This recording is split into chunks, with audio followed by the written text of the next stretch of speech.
The conference room buzzed with attention that few in the United Earth Defense Council could comprehend. Captain Emily Rodriguez stood at the head of the table, her presentation hologram flickering with detailed star charts, computational models, and threat assessments that seemed to pulse with an urgent warning. Her hands, calloused from years of space training and simulation work, moved deliberately across the holographic interface. Each gesture revealed another layer of potential catastrophe, a meticulously constructed prediction of an impending alien invasion that most in the room wanted to dismiss as paranoid fantasy. "Gentlemen and representatives," Emily began, her voice steady and clinical. "The mathematical probability of a large-scale extraterrestrial invasion within the next 18 months is 87.6%.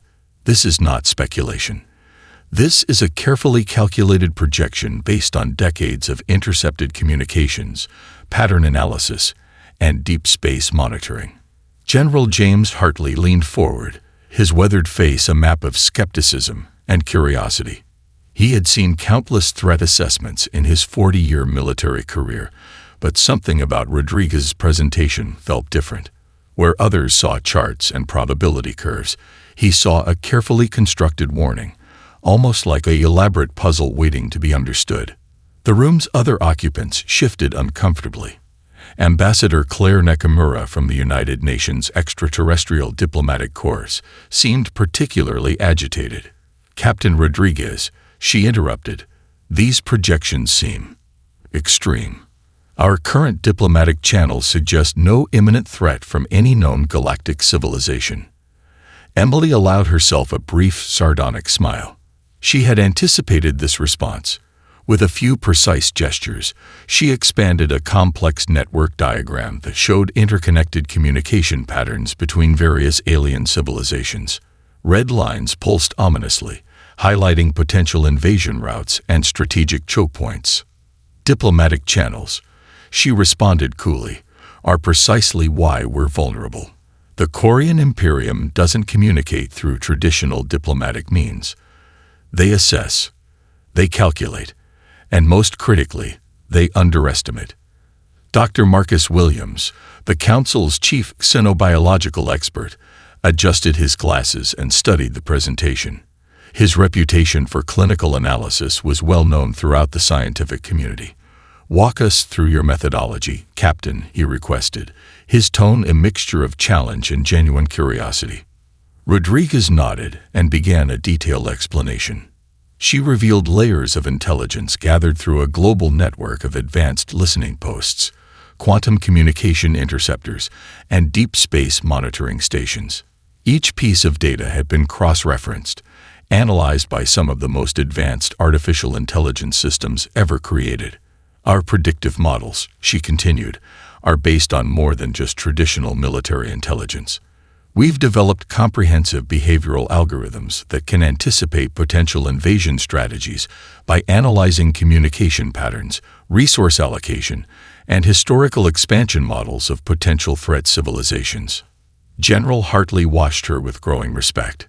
He recognized the type of strategic thinking that separated true military innovators from bureaucratic paper pushers. Rodriguez wasn't just presenting a threat. She was constructing a comprehensive defense strategy. Ambassador Nakamura remained unconvinced. "And what concrete evidence supports these claims?" "Our current interstellar relations suggest." "Relations?" Emily interrupted, her voice sharp. "We have no real relations with most of these civilizations. We have only their periodic transmissions and our ability to decode them. The Korean Imperium has been systematically conquering civilizations for centuries. We are simply their next potential target." The holographic display shifted, showing a series of star systems that had gone dark, civilizations that had been completely eliminated by the Korean expansion. Each represented millions of lives, entire cultures reduced to historical footnotes. Dr. Williams studied the data carefully. "The computational models are sound," he murmured, more to himself than to the room. "The predictive accuracy is unprecedented." As the debate continued, none of them noticed the small communication device on the far end of the table. Its green indicator light blinked quietly, a subtle signal that something was listening, recording, processing.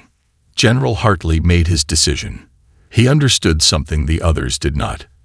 In matters of potential extinction, it was always better to be prepared and wrong than unprepared and extinct. "Captain Rodriguez," he said finally, cutting through the mounting arguments, "continue your presentation. I want to hear everything." The Colorado Mountain Complex stretched deep beneath the surface, a labyrinth of advanced technological chambers that most governments didn't even know existed. Dr. Michael Thompson moved through the corridors with the quiet confidence of a man who understood something fundamental about human survival that others had missed. Quantum computers hummed softly, their cooling systems creating a gentle background rhythm that seemed to pulse with intellectual energy. Holographic displays flickered with complex mathematical models, star charts, and intricate defense simulations that danced between potential scenarios of alien contact. "Run simulation Gamma 97, Thompson called out to the central computer system. The room around him transformed, walls becoming transparent displays that showed potential invasion scenarios with terrifying clarity. Each projection was more than just a military exercise. It was a carefully constructed puzzle of human potential. His team worked in synchronized silence. Dr. Elena Rodriguez, no relation to Captain Emily Rodriguez, manipulated advanced quantum algorithms with a precision that bordered on artistic. Her fingers moved across holographic interfaces, breaking down communication patterns of potential alien civilizations into their most fundamental components. "We're not just building a defense system," Thompson muttered, more to himself than to his colleagues. "We're creating a language of survival." The team had spent years developing a network that was far more than a traditional defense system. Each satellite, each orbital platform, each seemingly innocuous communication array was actually a node in a global, no, a solar system-wide, intelligent defense network.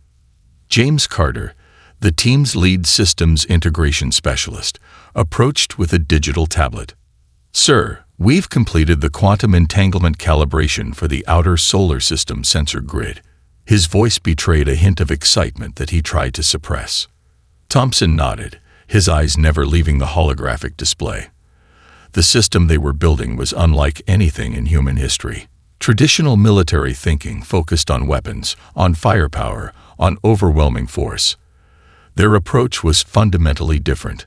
An adaptive, intelligent network that could anticipate, analyze, and neutralize threats before they fully materialized. "The Korean scout fleet is getting closer," Elena announced, her voice clinical and detached. A series of tracking markers appeared on the main display, showing the slow approach of alien reconnaissance vessels. "Our passive detection systems are recording everything." The irony was profound. The alien scouts believed they were conducting a covert reconnaissance mission. In reality, they were walking into the most comprehensively monitored trap in galactic history. Deep within the mountain complex, a series of quantum computers began to warm up. These weren't mere calculation machines. They were adaptive intelligence networks that could process more information in a microsecond than most civilizations could in a year. Each computation was a potential defense strategy, each algorithm a weapon more potent than any physical armament. Preliminary analysis suggests the scout fleet is using standard Korean long-range scanning protocols, James noted, zooming in on the approach vectors. "They have no idea we can not only see them coming but can predict their exact movements." Thompson allowed himself a rare smile. The human capacity for preparation had always been their greatest strength. While other civilizations relied on brute force and technological superiority, humanity had learned to turn anticipation into its most powerful weapon. "The beauty is in the subtlety," he explained to his team.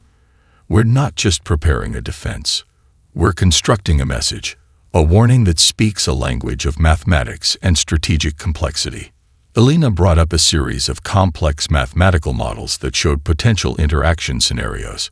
Each projection was a potential future, a possible path of conflict that could be anticipated and, if necessary, neutralized before it fully developed. The scout fleet continued its approach, completely unaware that every single one of their communications was being analyzed, every movement predicted, every potential strategy already mapped out in excruciating detail. "They think we're primitive," James said quietly. It wasn't a statement of frustration, but of clinical observation. Dr. Thompson turned to face his team. "Primitive is a matter of perspective. We're not building weapons. We're building the most sophisticated early warning and defense system any civilization has ever conceived." The quantum computers continued their silent calculations, each moment bringing the alien scouts closer to a reality they could never have anticipated. Humanity's true strength had never been in its ability to fight, but in its capacity to prepare, to understand, and to transform potential extinction into an opportunity for survival. Outside the mountain complex, the world continued its daily routine. Few would ever know the level of preparation happening beneath the surface, a preparation that would soon become humanity's greatest defense. The void beyond Pluto's orbit became a canvas of metallic menace. Thousands of Quarian warships assembled in a formation that spoke of centuries of refined military conquest. Admiral Krell stood on the bridge of the flagship Sovereign Reach, his tentacle-like appendages moving across holographic control interfaces with practiced efficiency. Star charts flickered before him, each marked with the clinical precision of countless previous invasions. Red markers identified conquered worlds, entire civilizations reduced to historical footnotes. The Quarian Imperium had turned galactic expansion into a mathematical equation, with conquest as its primary solution. "Communication logs from the Earth reconnaissance mission," announced Commander Vex Norrell, presenting a digital report that seemed to shimmer with bureaucratic confidence. "Preliminary analysis suggests minimal defensive capabilities. Resource allocation indicates a primitive technological state." Krell's secondary visual organs, a biological adaptation that allowed for simultaneous multidimensional perception, scanned the report. Decades of military success had bred a particular kind of institutional arrogance. Each conquered world was just another data point, another resource to be cataloged and consumed. The War Council chamber hummed with a collective sense of inevitable victory. Holographic displays showed Earth as nothing more than a blue-green dot, surrounded by what appeared to be rudimentary orbital infrastructure. Junior strategists discussed potential resource extraction rates, completely unaware of the trap being prepared. "Standard invasion protocol," Krell dictated to his senior commanders. "Phase 1, electromagnetic disruption. Phase 2, primary assault vectors. Phase 3, planetary submission. Estimated completion time, 72 standard galactic hours." Commander Norrell pulled up additional reconnaissance data.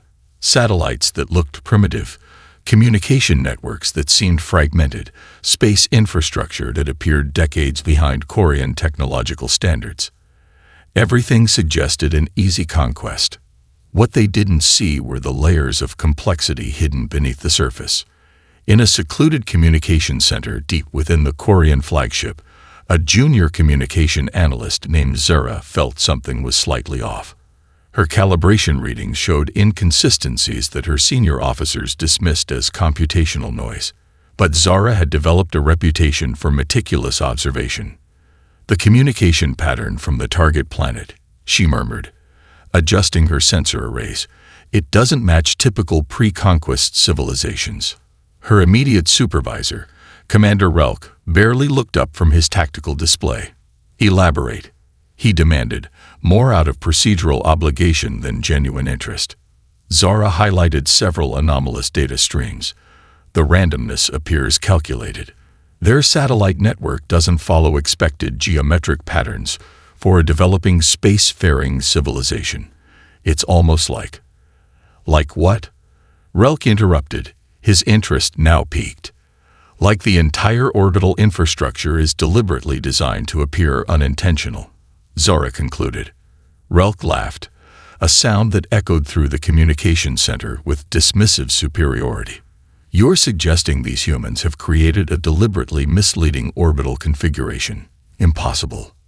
But the seed of doubt had been planted. Admiral Krell continued his preparations, completely unaware of the subtle concern brewing in the lower ranks.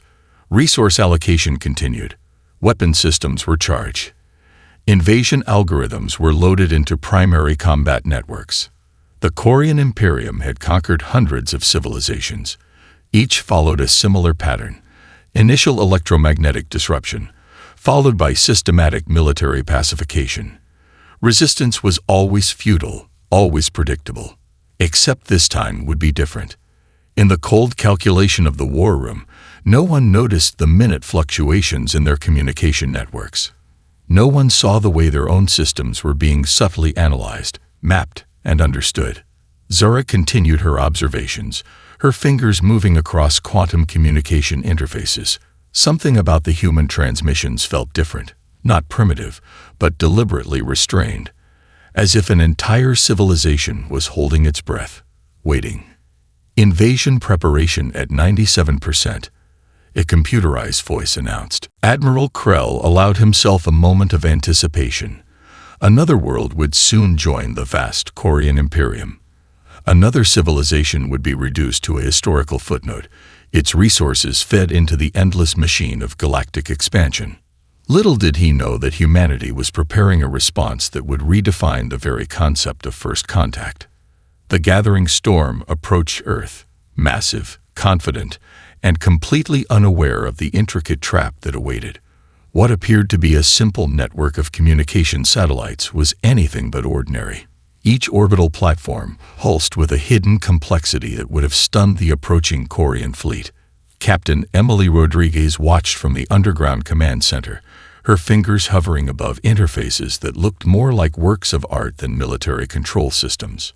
Dr. Michael Thompson's voice came through the communication link, calm and precise. Orbital network is at full synchronization. Every node is active and responsive. The satellites weren't just communication devices. They were the neural network of humanity's most sophisticated defense system, a global shield that had been years in the making. Each platform contained quantum processors more powerful than entire planetary computing networks. They looked random, scattered, almost inefficient. In reality, they were a perfectly designed trap. Incoming fleet is now within secondary monitoring range, announced James Carter, his fingers dancing across holographic displays. Lines of data cascaded around him, each stream a potential invasion vector, each calculation a potential lifeline for humanity. Belina Rodriguez, no relation to Emily, monitored the deep space sensor arrays. Her eyes caught subtle fluctuations that would have been invisible to anyone else. Their scout ships are deploying standard long-range scanning protocols, she reported. They have no idea how thoroughly they're being analyzed. The command center was a study in control tension. Wall-length displays showed multiple perspectives of the approaching Quarian fleet. Some screens displayed raw sensor data. Others showed predictive models that mapped potential invasion scenarios with mathematical precision. Remember, Emily called out to her team, "We're not just defending, we're demonstrating." Each satellite in orbit contained layers of technology that pushed the boundaries of human innovation. Quantum entanglement communication systems allowed instantaneous data transfer. Advanced adaptive algorithms could predict and counter potential threat vectors before they fully materialized. Dr. Thompson's voice returned, this time with a hint of anticipation. "The beauty is in the subtlety. We're not building a wall. We're building a living, thinking defense system." The Quarian fleet continued its approach, completely unaware that every single one of their communications was being intercepted, analyzed, and understood at a level they couldn't comprehend. What looked like simple orbital infrastructure was actually the most sophisticated early warning and defense network ever conceived. James pointed to a series of complex mathematical projections. "Look at the communication pattern interference," he said. "We're not just blocking their signals. We're learning from them, adapting in real time." Helena nodded, her eyes never leaving the sensor displays. Their scanning protocols are predictable, almost mathematical in their approach. It wasn't a criticism, but an observation of the fundamental difference between human and Quarian thinking. The satellites began to shift, subtly, almost imperceptibly. To an outside observer, it would look like random orbital adjustments. In reality, each movement was a carefully calculated positioning that would maximize defensive capabilities. Quantum synchronization at 98%, the computer voice announced. Emily Rodriguez allowed herself a brief moment of reflection.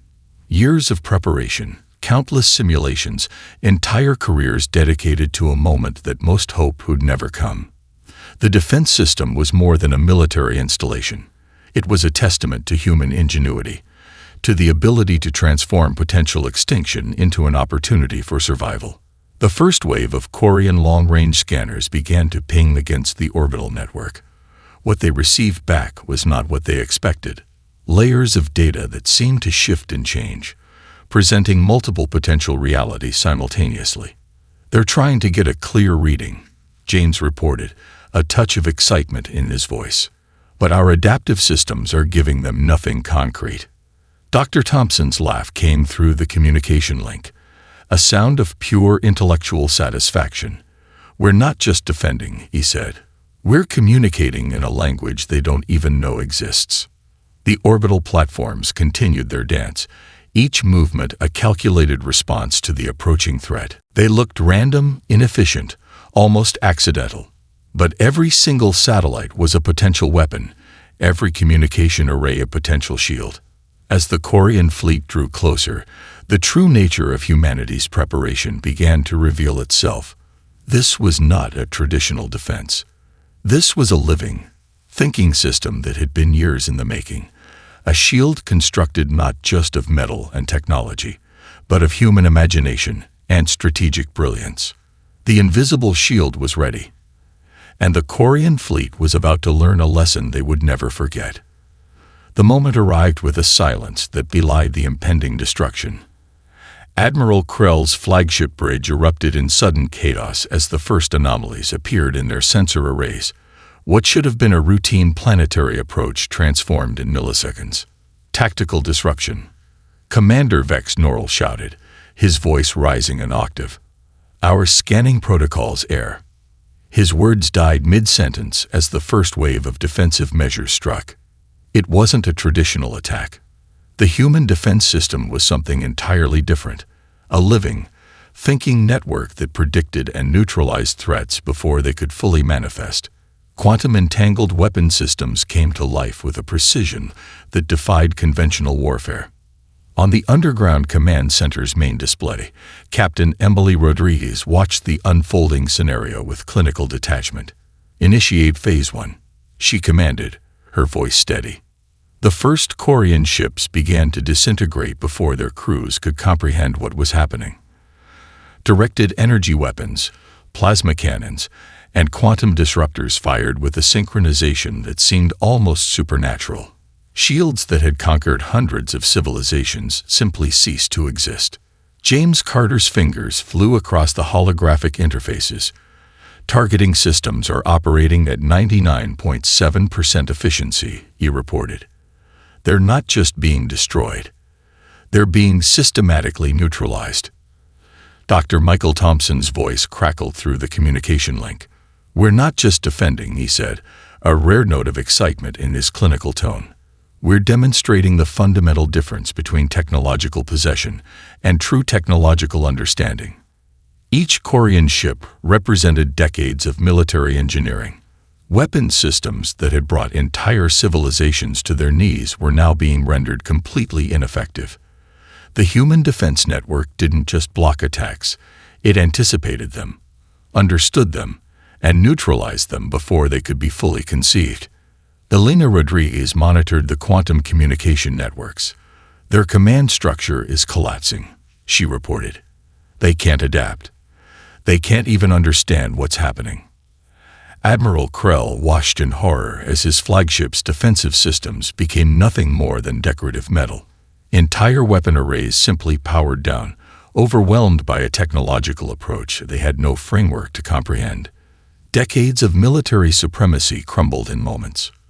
"This is impossible," Krell muttered, his universal translator struggling to process the magnitude of the defeat. The orbital defense network moved with a fluidity that defied traditional military logic. What looked like random satellite movements were actually precisely calculated defensive maneuvers. Each platform worked in perfect synchronization, a living, thinking system that was more than the sum of its parts. Quantum interference is preventing their communication networks from functioning, James reported. The Quarian fleet was being systematically blinded, its technological advantages stripped away with surgical precision. Captain Emily Rodriguez allowed herself the briefest moment of satisfaction. Years of preparation, countless simulations, entire careers dedicated to this moment of potential survival. The defense system was more than a military installation. It was a statement, a demonstration of human potential. Zara, the junior communication analyst who had earlier sensed something unusual, watched her sensor arrays with growing horror. The human defensive system wasn't just blocking their attack. It was learning from it, adapting in real time, understanding the Quarian technological approach at a level that went beyond simple military countermeasures. 70% of the invasion fleet has been neutralized, Elena announced. The number was clinical, but the implication was profound. Dr. Thompson's voice returned, filled with a mixture of scientific excitement and strategic satisfaction. "We're not just defending," he repeated. "We're communicating in a language they don't even know exists." The remaining Quarian ships began to retreat, but retreat was a generous term. They were being systematically herded, their movement controlled by the invisible technological web that surrounded them. Each attempt to counterattack was anticipated. Each defensive measure was neutralized before it could be fully conceived. Commander Norrell's communication came through, a mixture of panic and disbelief. "We cannot. How are they?" His words dissolved into static, another victim of the quantum communication disruption. Admiral Krell watched as his entire invasion strategy collapsed around him. Hundreds of worlds had fallen to the Quarian Imperium. Entire civilizations had been reduced to historical footnotes. But humanity was different. Humanity was something they had never encountered before. As the last of the Quarian ships began to break apart, Captain Emily Rodriguez made a decision. "Broadcast the original warning transmission," she commanded. The message went out across all frequencies, a final, clinical demonstration of what could have been avoided. Humanity had not just defended itself, it had redefined the very concept of first contact. The communication intercept chamber hummed with an electric intensity that bordered on intellectual excitement. Dr. Elena Rodriguez carefully unpacked the massive data streams captured during the brief conflict, her fingers moving with the precision of a surgeon performing a delicate operation. "It's not just about what we did," she explained to James Carter, who watched the data streams with intense concentration. "It's about why we could do it." Holographic displays cascaded with intercepted Quarian communications, each transmission a window into a technological mindset that had dominated the galaxy for centuries. But now, those transmissions revealed something far more profound: the fundamental limitations of their approach to technological development. Captain Emily Rodriguez leaned against a nearby console, her eyes scanning the preliminary analysis reports. "Every technological choice we've made," she muttered, "was a carefully constructed trap." Dr. Michael Thompson's voice came through the communication link, filled with a mixture of scientific fascination and strategic satisfaction. "They approached technology as a linear progression," he explained. "We approached it as a living, adaptive system." The intercepted data told a story far more complex than a simple military victory. The Quarian technological approach was rigid, hierarchical, built on centuries of incremental improvements to existing systems. Human technology, by contrast, was something entirely different, a dynamic, adaptive network that could learn, predict, and transform in real time. James pulled up a series of comparative analysis charts. "Look at their communication protocols," he said, highlighting the rigid structure of Quarian data transmission. "It's like a massive bureaucratic system. Every piece of information follows a strict hierarchical path." Elena nodded, zooming in on the data streams. Our systems don't just receive information, she explained. They understand it. They interpret it. They anticipate it. The chamber was a testament to years of preparation. Walls lined with quantum processors, displays that could render complex mathematical models in three-dimensional space, communication networks that defied traditional understanding. This was more than a military installation.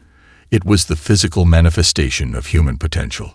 They never saw us coming, Captain Rodriguez said quietly. It wasn't a boast. It was an observation of a fundamental truth. Dr. Thompson's analysis began to paint a broader picture. The human defense system wasn't just a technological marvel. It was a complete reimagining of how technology could interact with threat assessment, communication, and defensive strategy. We didn't build weapons, Thompson explained. We built a living system that could understand potential threats at a fundamental level. The intercepted Quarian communications revealed their complete technological approach. Centuries of galactic conquest had bred a particular kind of institutional arrogance. They saw technology as a tool of domination, a means to an end. Humanity saw technology as an adaptive, living system. James highlighted a series of communication patterns. See how their entire technological approach is based on past conquests. He said, every system is a refinement of previous successful invasions. They're fighting the last war, not the next one. Alina's fingers moved across the holographic displays, revealing layers of complexity hidden within the intercepted data. Our systems don't just respond, she said. They predict. They understand. They transform. The communication intercept chamber became a laboratory of technological revelation. Each data stream was a piece of a larger puzzle, a demonstration of the fundamental difference between technological possession and true technological understanding. They conquered through force, Captain Rodriguez observed. We defend through intelligence. Dr. Thompson's laugh came through the communication link, a sound of pure intellectual satisfaction. We didn't just defend, he said. We communicated in a language they don't even know exists. The data continued to reveal itself. Quantum communication networks that could transmit and interpret information at speeds that defied traditional understanding. Adaptive defense systems that could predict and neutralize threats before they could be fully conceived. A technological approach that was more organic than mechanical. This isn't just a victory, Alina said quietly. This is a complete redefinition of technological potential. James looked up from the displays, a mixture of excitement and intellectual satisfaction on his face. We didn't just stop an invasion, he said. We demonstrated a completely different approach to technological development. The communication intercept chamber continued to hum with possibility. Each data stream was a testament to human potential, a demonstration that true technological superiority wasn't about possession, but about understanding. They had not just defended themselves. They had communicated a fundamental truth about the nature of technological evolution. The communication center fell silent as Captain Emily Rodriguez prepared to broadcast humanity's response to the galaxy. Outside, the remnants of the Quarian invasion fleet drifted like broken glass against the infinite backdrop of space. Prepare transmission, she commanded, her voice steady. James Carter worked the quantum communication interfaces, each movement precise and calculated. Alina Rodriguez monitored the transmission frequencies, ensuring their message would penetrate every possible communication channel in known space. Dr. Michael Thompson's voice came through the communication link. Remember, he said, this is more than a message.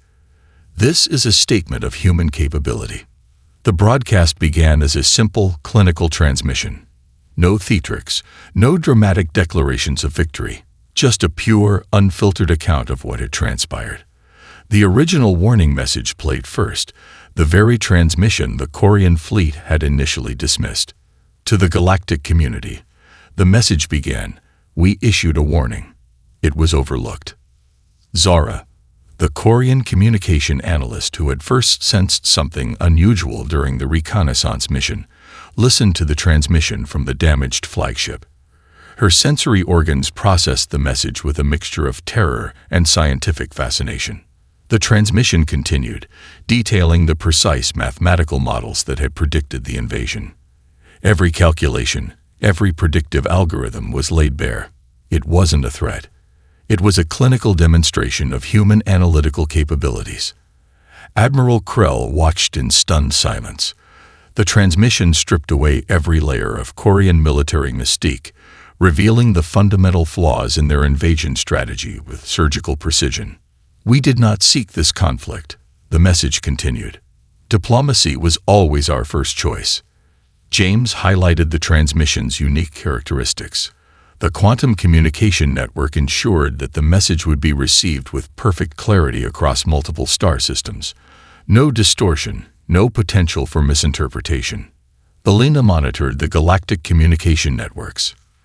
"Transmission reaching maximum dispersal," she reported. "We're saturating every known communication frequency."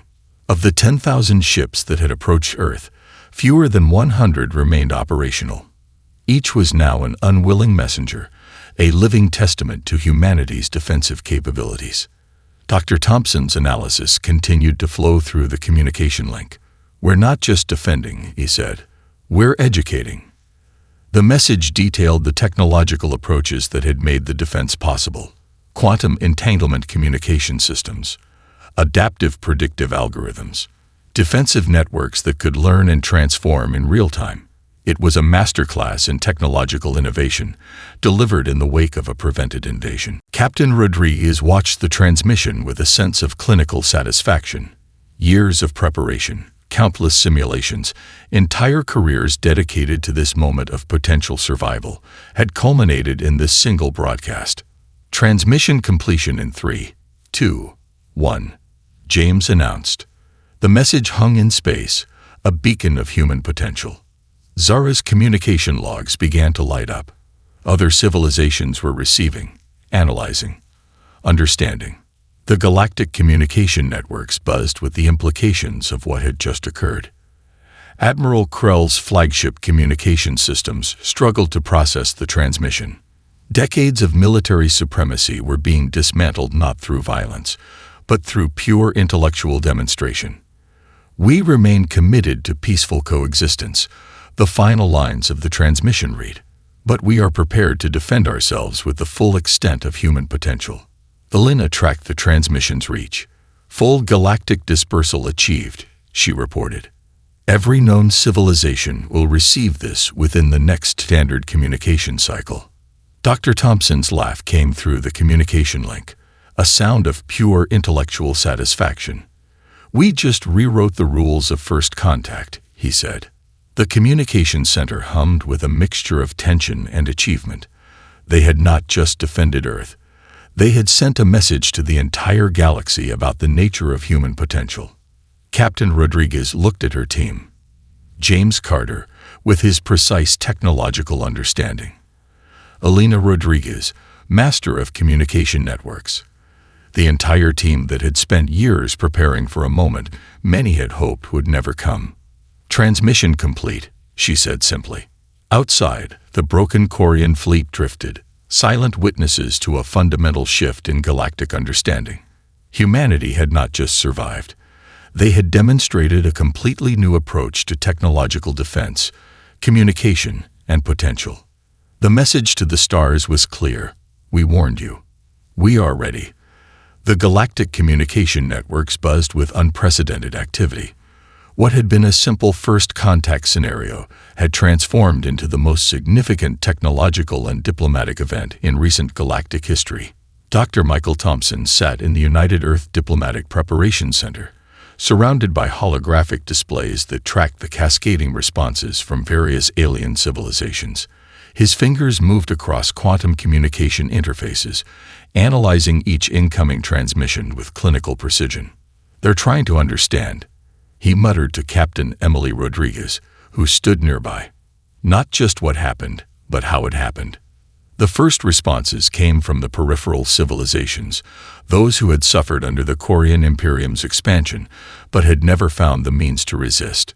Their communications were a mixture of disbelief, hope, and cautious curiosity. Elena Rodriguez monitored the communication streams. "Incoming diplomatic inquiries from the Vex Confederation," she reported. "They're requesting a comprehensive technical briefing." James Carter highlighted the communication patterns. Each transmission revealed more than its content. It showed the fundamental shift in how other civilizations now perceived humanity. No longer were they a potential conquest. They were a completely unknown variable in the galactic equation. Captain Rodriguez understood the delicate nature of the moment. "We're not conquerors," she said quietly.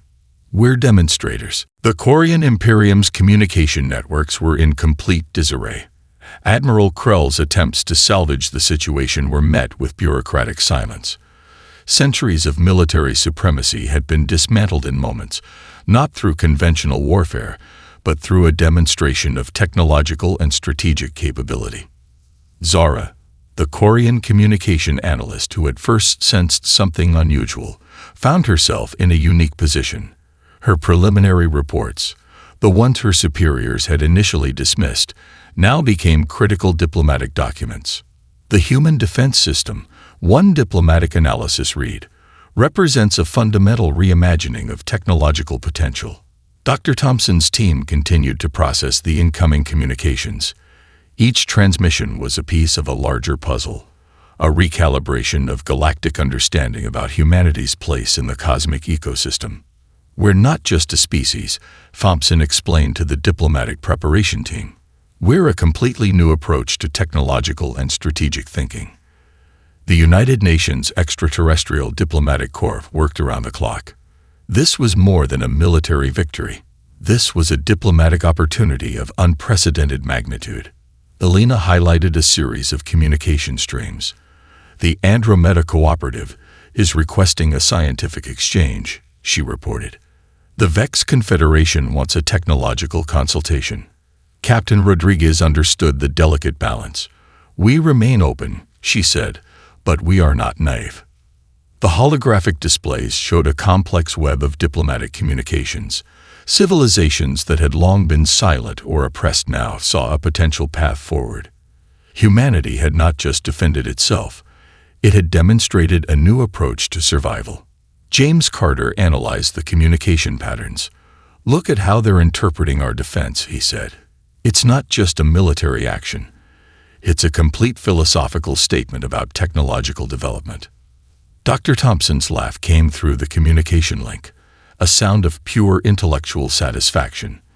"We just rewrote the rules of first contact," he repeated. The Diplomatic Preparation Center became a hub of unprecedented activity. Scientific institutions, diplomatic corps, and strategic think tanks worked in synchronized complexity. Humanity had transformed from a potential conquest to a civilization that demanded respect. "Incoming transmission from the Galactic Diplomatic Council," Elena announced. The message was clear. Humanity was no longer an unknown quantity. They were a civilization that had to be understood, respected, and approached with the utmost caution. Captain Rodriguez looked at her team. James Carter, with his technological insights. Elena Rodriguez, master of communication networks. Dr. Michael Thompson, the strategic visionary. They had done more than defend Earth. They had redefined humanity's place in the galaxy. "We warned them," she said simply. "Now they understand." The holographic displays continued to pulse with incoming communications, scientific exchange requests, diplomatic consultations, technological inquiries. Each transmission a testament to a fundamental shift in galactic understanding. Humanity had entered a new era of cosmic politics, not as a conquered world, but as a civilization that must be approached with respect, caution, and a complete reimagining of what technological potential could mean. The message to the stars was clear. We are here. We are ready. We will not be underestimated.